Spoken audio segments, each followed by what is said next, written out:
People near the coast should evacuate immediately to higher ground if they are. That warning was extremely good advice. Prefecture, northeastern Japan, an intensity of 7 was recorded on the R studios. When earthquakes hit newsrooms, it's easy to see straight away how powerful they are.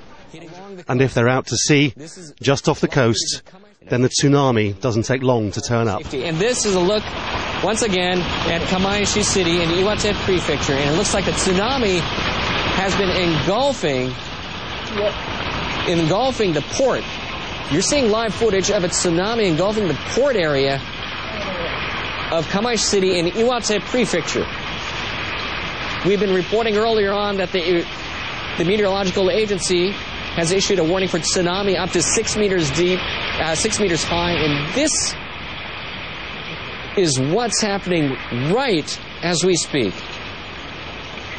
A large tsunami engulfing the port of Kamaishi in Iwate Prefecture. While that was all happening in the northeast of Japan, Tokyo, the capital further south, was feeling it as well in different ways.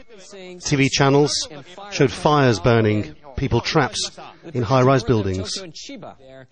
Although other pictures suggested most buildings had stood up to the earthquake, as they're designed to, others had collapsed, and it's impossible to imagine the number of dead from this won't be substantial. Also established a special office to look into the damage to banks and other financial institutions. Geological experts have warned that while the tsunami roared west towards Japan, it's also likely to have moved north, and that means the southeastern tip of Russia near Vladivostok. There are warnings for other countries as well, as diverse as Taiwan and Hawaii. Lawrence Lee, Al Jazeera.